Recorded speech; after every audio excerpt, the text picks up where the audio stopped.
Naka-ready na. Ayan, hello, welcome back to my channel. Nandito na naman po ang inyong Roland Chikadora. So guys, nandito tayo sa Rads. At eto, titingin tayo ng mga sopa.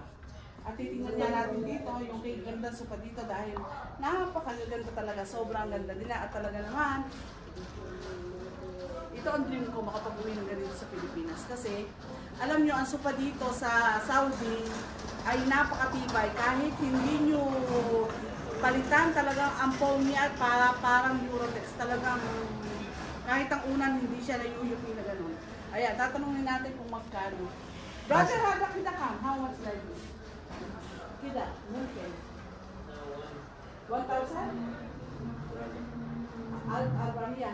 Ito ay 1,400. Itutok. So, ayan, ito 1,400. So, napakamura talaga kasi sa Pilipinas, yung bili ko ng ganito is 84,000 sa home. Oo.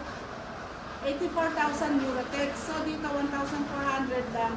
Tapos, pwede natin itong i-cash shipping. Ayan. Halika dito. Tapos, ayan, dito ang cortina. Hala ka, brother. Hala ko ba? One set. May tayo konsin. Sawa-sawa hada kulo. Kulo hada ka man hada. Oh, tidak. May tayo konsin. Hada. Abiat. Yan mas Arba'amiyah.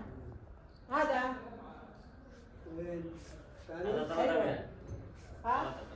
300. This one?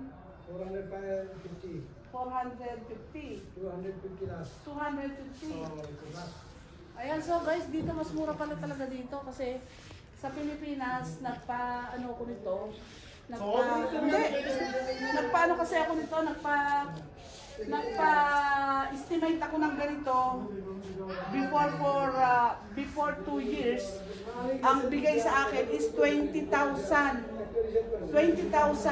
pesos. Dati pa yon. Tapos wala pang boarding na gano'n. So dito mas mura. Kaya mapag-isipan ko talaga na makabili ako dito. Ayan, makikita ko sa inyo yung ibang mga ibang mga sopa.